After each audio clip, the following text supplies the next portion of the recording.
Okay. Uh, Hello, everyone. Welcome back again to the second session of this APPI Online Conference. I hope you can hear me and see me. Can you please just say something on the chat box if you can hear me and see me, as well as Carolyn Leslie that is already here with us. Okay, so we will continue the conference. So in some minutes, we'll have Carolyn Leslie in our second session. She will talk about learner agency in the primary English classroom and how teachers can help learners become more aware of their learning process and more autonomous, especially in these days. Just a quick reminder that if the speaker asks you a question, please type it on the chat box. And if you want to ask a question regarding the content of this session to the speaker, please type it on the Q&A box, okay? Both icons, chat box and Q&A box, are at the bottom of your screen. So I think now that's all. Dear Carolyn, thank you so much for joining us today and thank you for the invitation. Sharing with us some of your knowledge and about the topic learner agency, which would be the topic of the conference if we had that. So the screen is all yours. Okay, thank you very much. Thank you to APPI for inviting me to this conference, and thank you very much to all of you who are out there who are listening. I was listening to Vanessa's talk, and she was giving a lot of very useful information about technology. This talk has no technology at all, as I won't be using anything related to technology. I know that some children don't have people at home to be able to help them with the technology, and some of them don't have any access to technology. So I'm not going to use any technology. I'm not even going to use a PowerPoint presentation for this talk.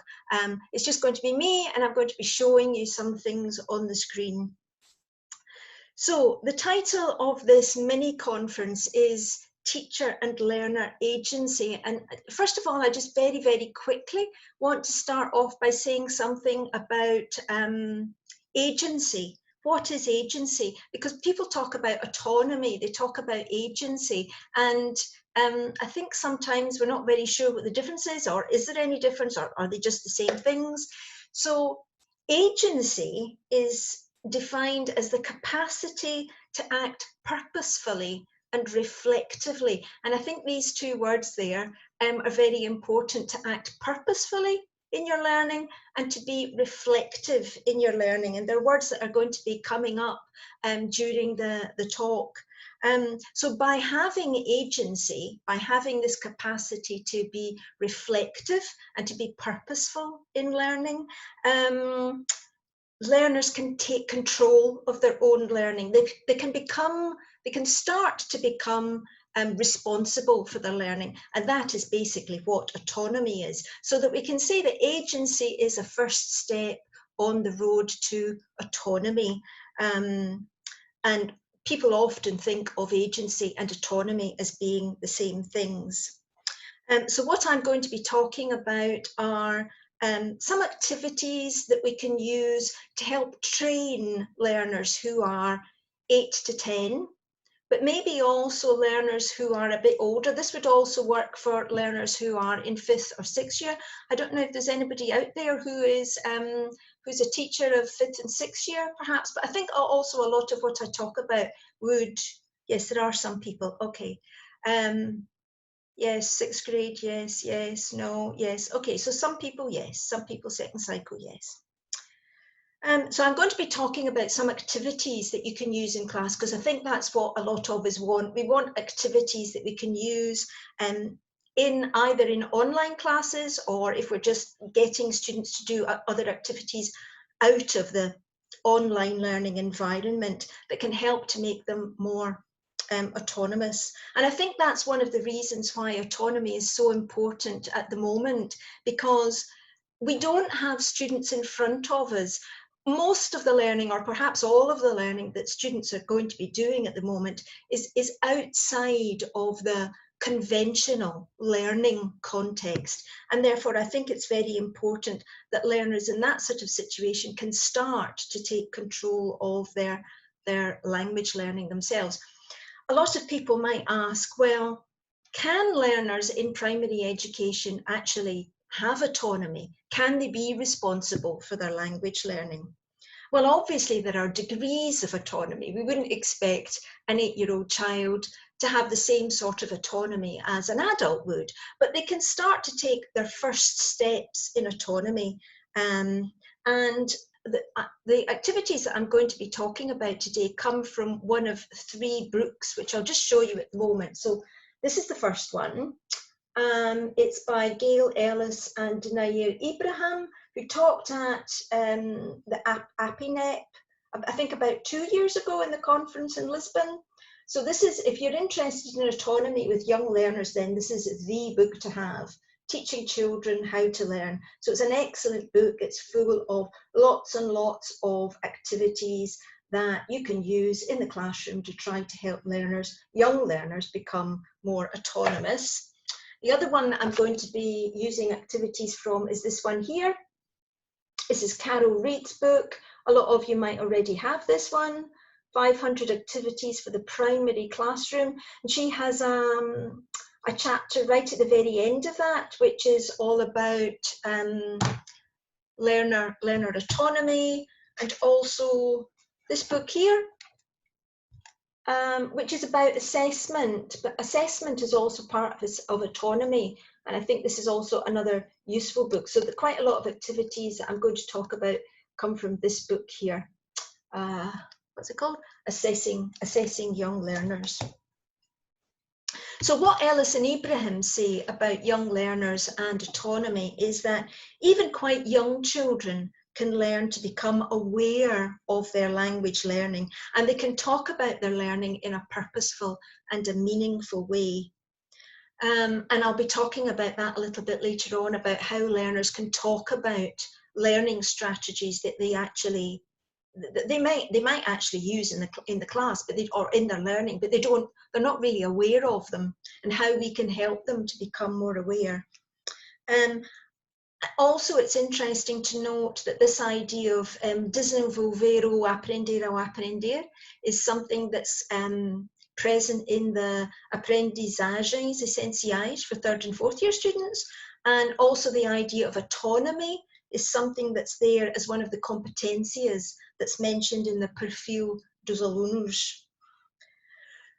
Right, so that's a sort of introduction. Now I'm going to talk about some activities that you can use. So the first thing that I'm going to talk about are metacognitive strategies. So metacognitive strategies are strategies that help learners to think about their learning. And they help them to make learning more purposeful. So that word from agency, purposeful learning, to help their learning be more purposeful through planning for learning, and also through assessing learning, so being reflective about their learning. So helping young learners to think about what it is they've learned. So I think one thing that's very important, even before we actually do anything at all in the classroom, whether it's an online class or whether it's a face-to-face class, is just to make learners very aware of what it is that they're going to be doing. So the idea of telling students beforehand what it is we're going to do, but also more importantly, why it is that they're going to be doing these different things. So imagine that you've got, for example, an online class, and you're going to introduce a song with the students, and the song is about the weather. So you might say to the students, okay, at the beginning of class, you might just say to them, or you might write it on the board, maybe at the top right-hand corner. So today we're going to sing a song about the weather. So today we're going to sing a song about the weather. So why are we going to sing a song about the weather? So we're going to sing a song about the weather because that's important for you to remember the words related to the weather. And imagine that you want to add some gestures. So rain and wind and sun, for example. You could also say, okay, we're going to use some gestures in the song once we've actually learned the song. And why are we going to do that? Because these gestures are going to help you to remember what the words mean. And that's important because, you know, children need to know why they're doing these things. It's because it's going to help them to remember what the words mean. And if necessary, you can tell them that in Portuguese. That's not a problem. You can ask them what it is they're going to do. You can ask them why it is they're going to do these things. So in this way, the students have a better understanding of the purpose of the activity that you're doing. And it'll give them more information about how they learn. You know, they can learn things through using action, by using movement.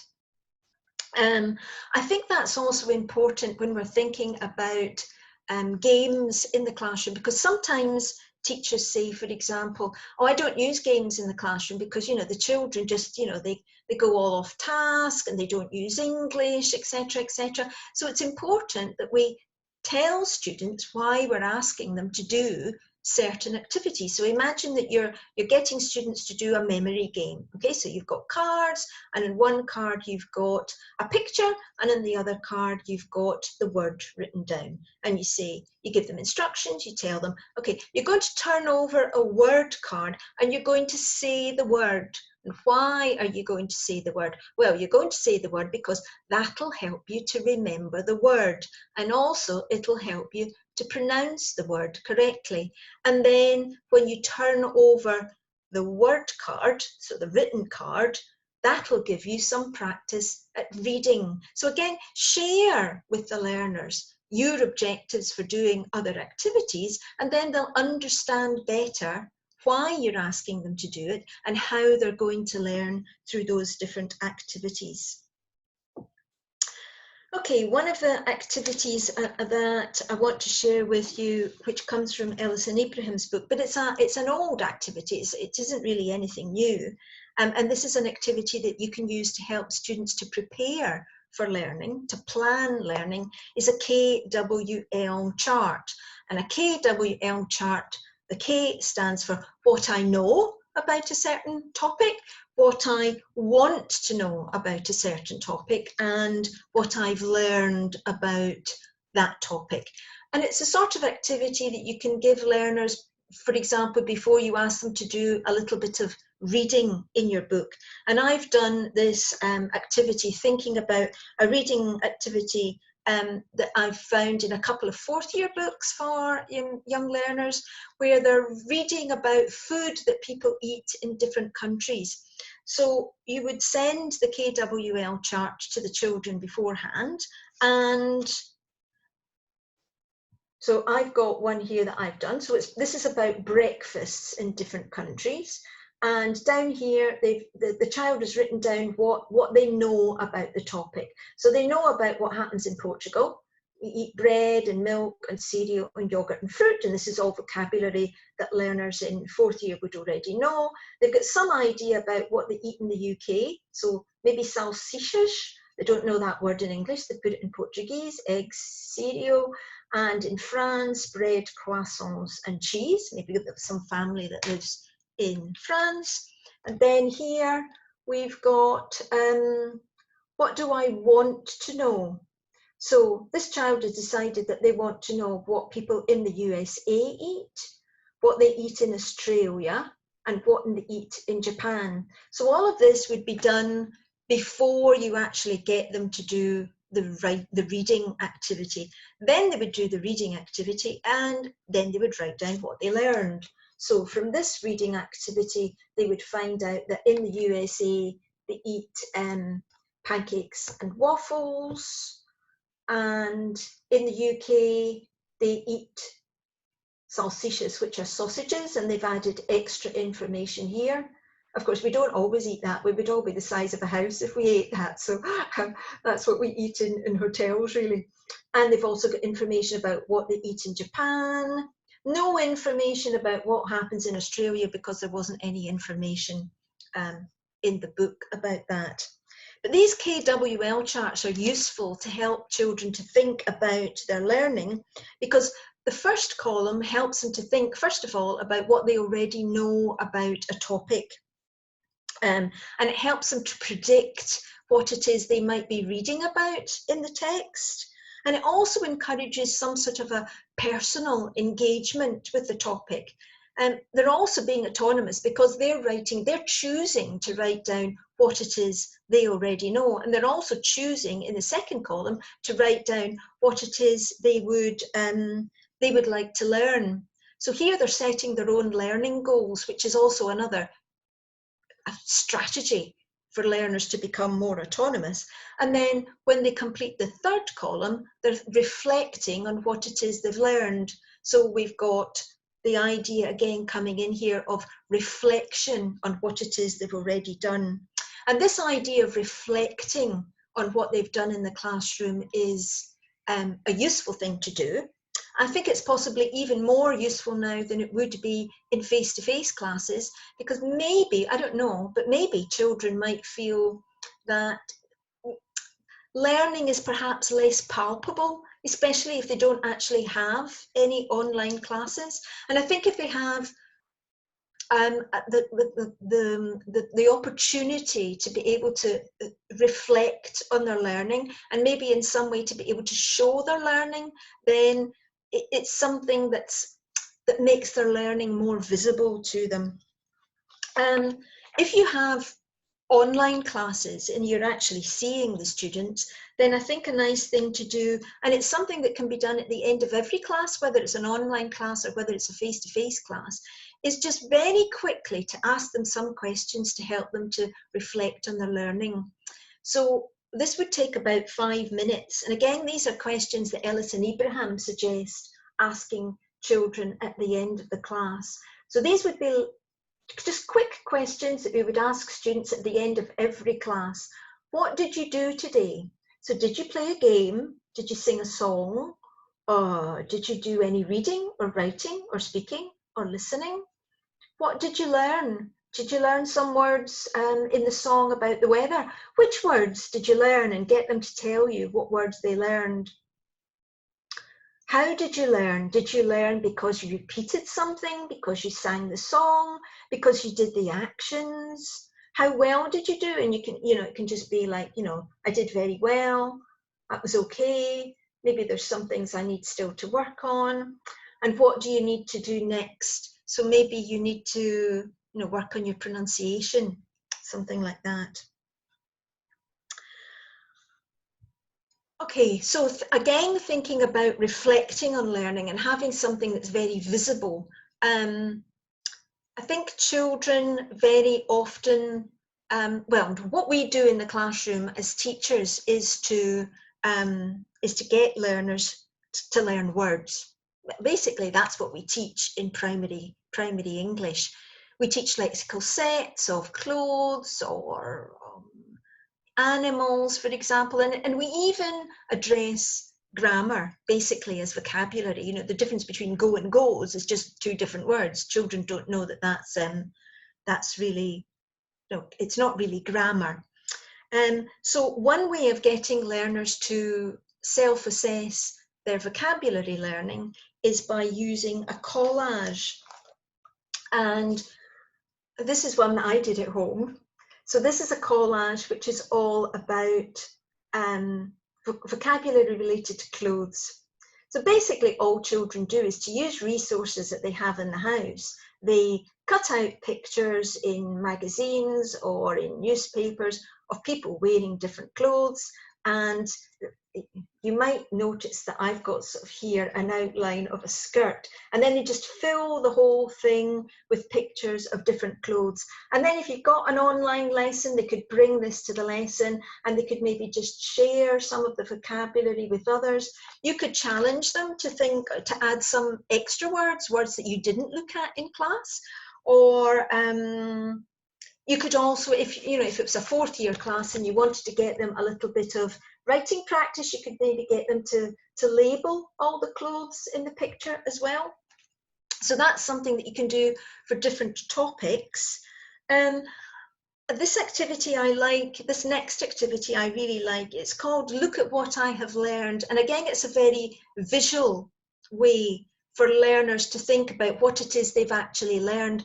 The authors of this activity suggest that you use it gradually over the period of a term. But as we're coming up towards the end of the year, the academic year, I think it would be a nice activity to do perhaps at the end of term, so that students have some sort of visual record of what it is they've actually done in the classroom. It's good because they can reflect on their learning, but again, this is an activity where children can decide themselves what it is they want to put into their picture, and they've got some sort of visual representation. They can show it to their parents, they can show it to their peers if you have an online class, and I think it's very motivating for that reason. I think even the weakest students in class can have a picture, and it boosts their self-confidence, and that in turn boost their motivation. So this activity is based on a template. So children, I know quite often at home, they don't actually have a printer. So you could maybe show them something like this. You could send this, and you could ask them to draw a house with a space and some mountains in the background. And then what children do is they think about everything that they've learned throughout the year, or things that they've learned this term, and they simply draw them onto their picture. Now, you can tell that I'm not the world's best drawer, but this is my version. Actually, I don't think it's such a bad thing if you're not a particularly good drawer, because I remember when I taught young learners, I used to say, this isn't an art class. I'd say, this isn't an art class, this is an English class. So, it doesn't matter if you're not a perfect drawer. And you can see that there are the opportunities here to add lots and lots of things related to all the vocabulary that they've studied during the year. So I've coloured it in. They can talk about the colours. There are different forms of transport. There's a plane in the sky, and there's a bicycle. There are different objects. So over here, there's a bag, there's a ball and a book. You've got members of the family. You've got animals. I've got you might not be able to see it, but there's a fish in the river, and there's a snake in the tree. There's food vocabulary. There are children here who are doing different activities. We could think about clothes as well. So there's lots and lots of things that children can add to their picture. And then, as I say, they can either talk about this in a class, or they can take a photograph of it and send it to you. And this is also another way for you to be able to formatively assess students. How well are they doing here? Have they got lots and lots of vocabulary that they've been able to add, or not? And again, an activity like this offers the child personal choice, what it is that they want to add, and that is leading them to being more autonomous in their learning. Right, I'm looking up at my clock. Those are metacognitive strategies, so I want to think now about some cognitive strategies. Cognitive strategies, so we've talked about metacognitive, that's planning for learning and then reflecting on learning. Cognitive strategies are the strategies that they actually use to help them when they're doing an activity. So the ones that help them to actually read or remember vocabulary, for example. So I'm going to talk about strategies mostly for memorizing vocabulary. So I've already said before, quite a lot of students, I think, are aware, well, no, they're not aware, but they do use learning strategies. If you ask young learners, especially little girls I think are much more organized in their learning. So I think this is something that little boys need more help with, because they tend to be sort of more disorganized than girls are. But you can ask students, you know, how do you study for tests? How do you memorize vocabulary? I know that girls, you know, often write things out lots of times, and if you look at their notebooks, they'll have words written out lots and lots and lots of times. And it's useful that they talk about those things and they share those things with other children in the classroom. So you can just ask them to share them with other children. And you can maybe challenge students to use some of the strategies that their partners use, or you can give them a little questionnaire like this, for example. So this questionnaire says, so it's called Things That Help Me Learn. I write the words in my notebook, I write the words in my picture dictionary, I copy the words lots of times, I draw pictures of the words, I say the words out loud, I say the words in my head. I teach my family the words, and I know that's a strategy that a lot of you also use. You get the students to go home and to teach their mothers or fathers songs, etc., etc. I know that some students say that they teach their dolls or they translate the words. So again, that's just another idea to sort of brainstorm perhaps some ideas that students aren't aware of that they could be using. Another thing that I think is useful to get learners to think about, especially in the situation that we're in just now, is to get them to think about where they're learning and when they're learning. So are they sitting in front of the television doing their fiches? It's not a good idea. So I know that when I was a child, that's where I used to do my homework, and it used to take me forever. It used to take me the whole night to be able to get through my homework. But it does make sense for students to have a space where they do their homework, and then when they finish that, then they can go and watch television or do something else. And also, yeah. Yes, and the other thing that I wanted to say was, if you're sending children fiches of some sort, then I think it's very useful if you can possibly try to number them or put a date on them, so that the children don't have all these bits of paper and they don't kind of know where they go, so that they can try and keep it in some sort of order, and there's some sort of organization to their learning, because organized learning is important here. Another very simple activity for memorizing vocabulary, and it's something that children can do at home. For example, again, this is for memorizing vocabulary, is making little vocabulary cards. So here they've got these double-sided cards. They've got here a picture, so they draw a picture in one side, and then the other side they write the words. And they can do this maybe for 3 or 4 words that they're having trouble learning. So first of all, they look at the word and they try to remember the word, and then they turn it over and they see if they're correct. And that was a lamp, if you can't understand my drawings. And this is something that we've been using a lot of in the last couple of days, an umbrella. So again, just a very simple sort of activity that children can use. They can make their own little flashcards basically at home, to be able to do these things on their own and become more autonomous. Something that often we don't get, something that we get older students to think about to help them to become autonomous, is to try to guess the meaning of words from context. It's something that we don't often do with learners in primary education, because most of the time the little texts that they look at are all very controlled, and the language there generally isn't anything that they don't know. But you can also use these types of activities for young learners to begin to build on this idea of being able to guess words that they don't know. And this activity is called what's it called? My Funny Computer.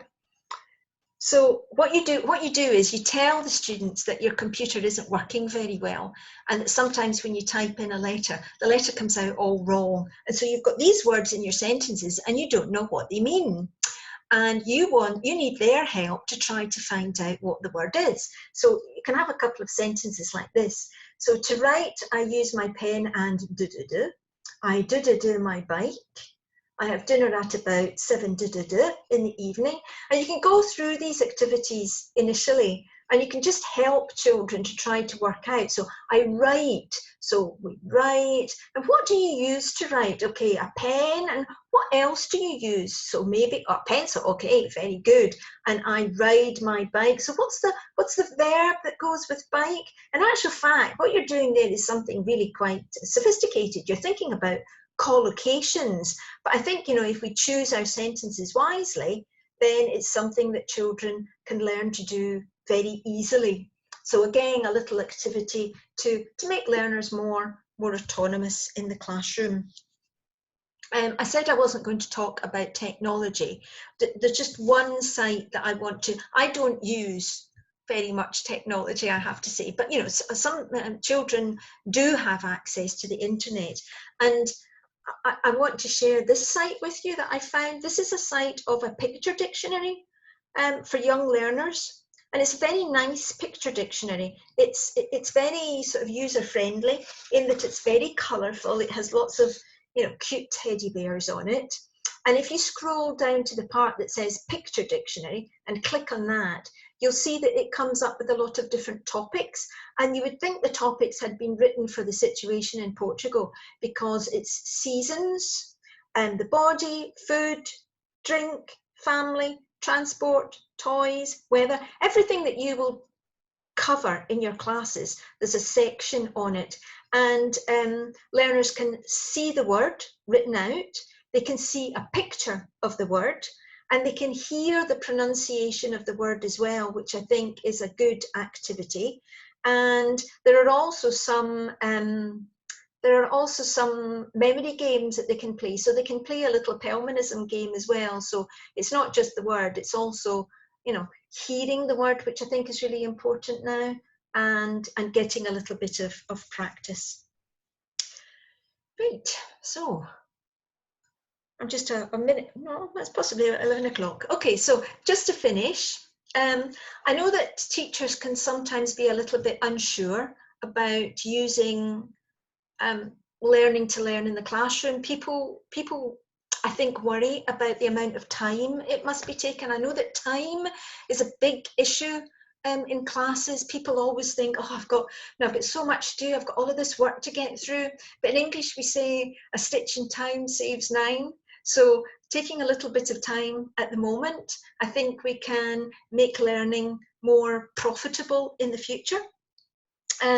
People often worry too about having to use Portuguese in the classroom, but I think that's perfectly okay in these situations.